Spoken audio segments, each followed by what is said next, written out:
حضرت ہوا کہاں پیدا ہوئی اور کس طرح پیدا ہوئی؟ تو واقعہ کچھ یوں ہے کہ جب حضرت آدم علیہ السلام کو خداوند قدوس نے بہشت میں رہنے کا حکم دیا تو حضرت آدم علیہ السلام جنت میں تنہائی کی وجہ سے کچھ معلول ہوئے، تو اللہ تعالیٰ نے حضرت آدم علیہ السلام پر نیند کا غلبہ فرما دیا اور آپ گہری نیند سو گئے، اور نیند ہی کی حالت میں حضرت آدم علیہ السلام کی بائیں سب سے چھوٹی پسلی کو اللہ تعالیٰ نے آپ کے بدن سے جدا کر دیا اور اس ہڈی کی جگہ گوشت پیدا فرما دیا، اور پھر اسی ہڈی کی پسلی سے حضرت ہوا کو پیدا فرما دیا۔ اسی لیے ہر مرد کی دائیں طرف 18 پسلیاں ہیں اور بائیں طرف صرف ایک کم یعنی 17 پسلیاں ہیں۔ پسلی کے جدا ہونے سے حضرت آدم علیہ السلام کو کوئی تکلیف نہ ہوئی، بلکہ حضرت آدم علیہ السلام کو احساس بھی نہ ہوا کہ میری ایک پسلی جدا ہو گئی ہے۔ جب حضرت آدم علیہ السلام نیند سے بیدار ہوئے تو یہ دیکھ کر حیران رہ گئے کہ ایک نہایت ہی خوبصورت اور حسین و جمیل عورت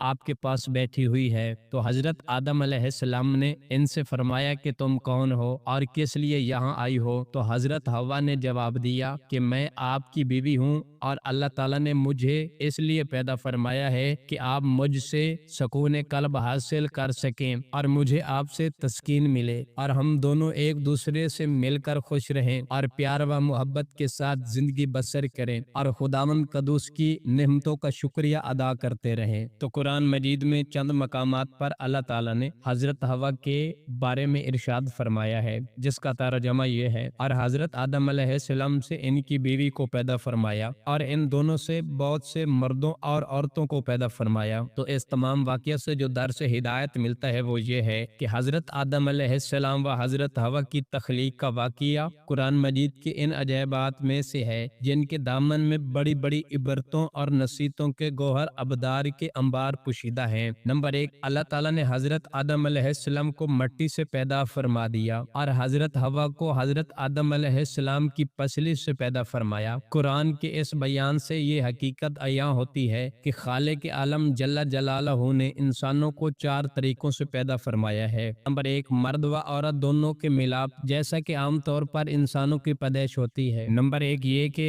مرد و عورت دونوں کے ملاپ جیسا کہ عام طور پر انسانوں کی پیدائش ہوتی ہے۔ قرآن مجید میں صاف صاف اعلان ہے کہ یعنی ہم نے انسانوں کو مرد و عورت کے ملے جلے نطفے سے پیدا فرمایا ہے۔ نمبر 2 یہ کہ تنہا مرد سے ایک انسان پیدا ہوا اور وہ حضرت حوا ہے کہ اللہ تعالیٰ نے ان کو حضرت آدم علیہ السلام کی بائیں پسلی سے پیدا فرما دیا۔ نمبر 3 یہ کہ تنہا ایک عورت سے ایک انسان پیدا ہوا اور وہ حضرت عیسیٰ علیہ السلام ہیں جو کہ پاک دامن کنواری مریم سلام اللہ علیہا کے شکم سے بغیر باپ کے پیدا ہوئے۔ نمبر 4 یہ کہ بغیر عورت و مرد کے بھی ایک انسان کو خداوند قدوس نے پیدا فرما دیا اور وہ انسان حضرت آدم علیہ السلام ہیں کہ اللہ تعالیٰ نے ان کو مٹی سے بنا دیا۔ ان واقعات سے یہ رہنمائی ہوتی ہے کہ خداوند قدوس ایسا قادر و قیوم اور خالق ہے کہ انسانوں کو کسی خاص ایک ہی طریقے سے پیدا فرمانے کا پابند نہیں ہے، بلکہ وہ ایسی عظیم قدرت والا ہے کہ وہ جس طرح چاہے انسان کو پیدا فرما دے۔ جیسا کہ وہ مذکورہ بلا 4 طریقوں سے اس نے انسانوں کو پیدا فرما دیا، جو اس کی قدرت و حکمت اور اس کی عظیم و شان خلقیت کا نشان اعظم ہے۔ خداوند قدوس کی شان خلقیت کی عظمت کا کیا کہنا، جس خالق عالم نے عرش، کرسی اور لوح و قلم اور زمین و آسمان کو کون فرما کر موجود فرما دیا۔ اس کی قدرت کاملہ اور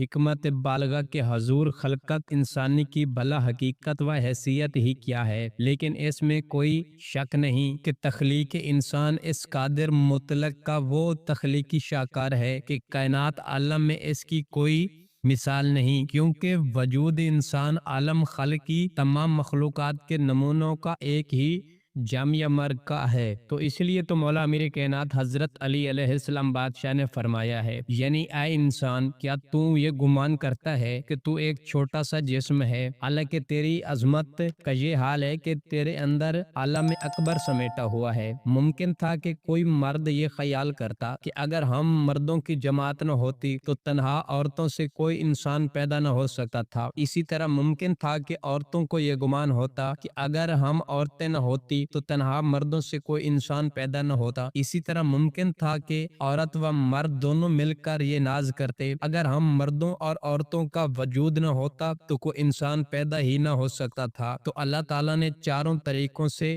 انسانوں کو پیدا فرما کر عورتوں اور مردوں دونوں کا منہ بند کر دیا کہ دیکھ لو ہم ایسے قادر و قیوم ہیں کہ حضرت حوا کو تنہا مرد یعنی حضرت آدم علیہ السلام کی پسلی سے پیدا فرما دیا۔ لہٰذا آئے عورتوں تم یہ گمان مت رکھو کہ اگر عورتیں نہ ہوتی تو کوئی انسان پیدا ہی نہ ہوتا۔ اسی طرح حضرت عیسیٰ علیہ السلام کو تنہا عورت کے شکم سے بغیر مرد کے پیدا فرما کر مردوں کو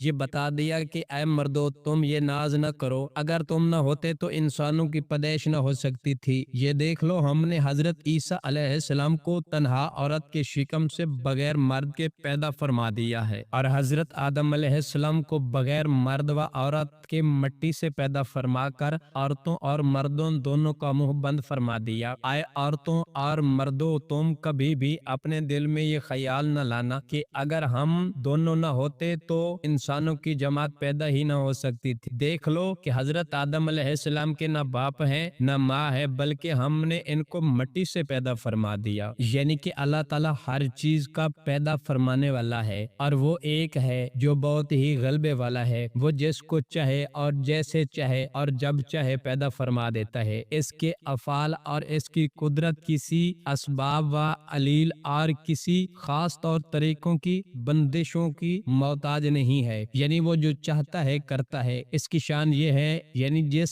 چیز اور جس کام کا وہ ارادہ فرماتا ہے اس کو کار ڈالتا ہے، نہ کوئی اس کی مشیت و ارادہ میں دخل اندازی کر سکتا ہے، نہ کسی کو اس کے کسی کام میں چون چراغ کی مجال ہو سکتی ہے۔